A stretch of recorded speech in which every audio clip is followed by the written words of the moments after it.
అయితే ఈరోజు ప్రభుత్వం పబ్లిక్ డొమైన్లో పెట్టినటువంటి ముసాయిదా చట్టంలో రైతుల ప్రయోజనాల కోసం ఇలా రైతు బంధు, ఇది రైతు బంధువు, ఈ చట్టం రైతు బంధువు అనేది ఒక ప్రచారం జరుగుతుంది. అన్ని పత్రికలు కూడా ఇలా పతాక శీర్షికలో ఇది చట్టం కాదు బంధువు అని చెప్పి, రైతుల బంధువు అని చెప్పి ఇది ప్రచారం జరుగుతుంది. ఈ చట్టంలో రైతులకు సంబంధించినటువంటి అంశాలే దీంట్లో ఉన్నాయి, అంటే భూ యజమానులకు సంబంధించిన అంశాలు కాబట్టి ఇందులో ఉన్నటువంటి ప్రధానమైనటువంటి ఏమేమి హైలైట్స్ ఏమున్నాయని చెప్పగలుగుతారు? ఏమిటి అంటే ఒకటి, ఇప్పటిదాకా అంటే ఏ 6 చట్టమైనా 3 కీలకమైన పనులు చేయాలి ఏ చట్టమైనా. ఒకటి, ఆ చట్టం కింద భూ యజమానుల రికార్డు తయారు కావాలి. దాన్ని 6 రికార్డు అంటాం. రికార్డ్ ఆఫ్ రైట్స్ అంటే హక్కుల రికార్డు. ఏ ఊరికి ఆ ఊరు, ఆ ఊళ్ళో ఎవరికి ఏం భూమి ఉందని భూ యజమానుల రికార్డు సక్రమంగా నిర్వహణ జరగాలి.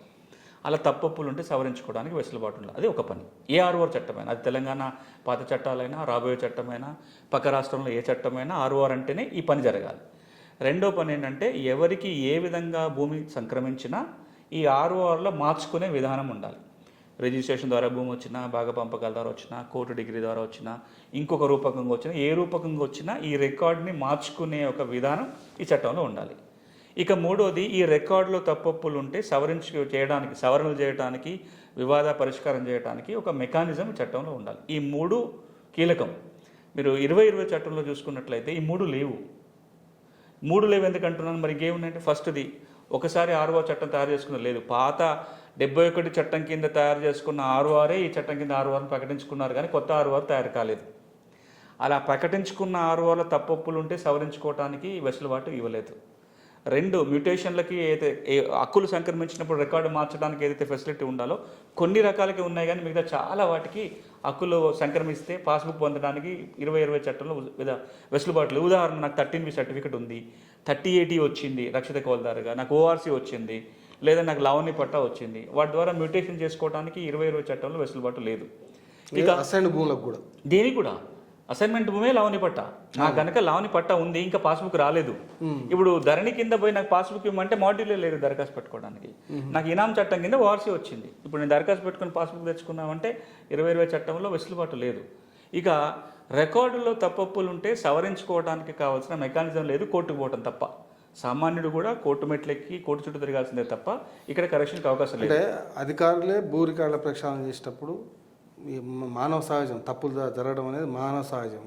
కొన్ని కావాలని చేయొచ్చు, కొంతమంది సహజమైన పొరపాటు కావచ్చు.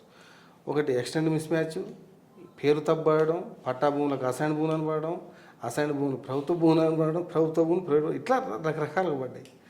లేదు, ఒక అన్నదమ్ములు బాగా పంపకాలున్నాయి అనుకో, అన్నకు 4 గుంటలు ఎక్కువ పడుతుంది, లేదంటే తమ్మునికో ఎకరం ఎక్కువ పడుతుంది, ఒక దగ్గర తక్కువ పడుతుంది. ఇట్లాంటివి కూడా సవరణలు జరగలేదు అనేది జరగడానికి ఆ చట్టంలో అవకాశం ఉంటే కదా ధరలో మాటలు పెట్టుకుంటారు. ఇప్పుడు ఈ కొత్త చట్టం వీటన్నిటిని అడ్రస్ చేస్తుంది.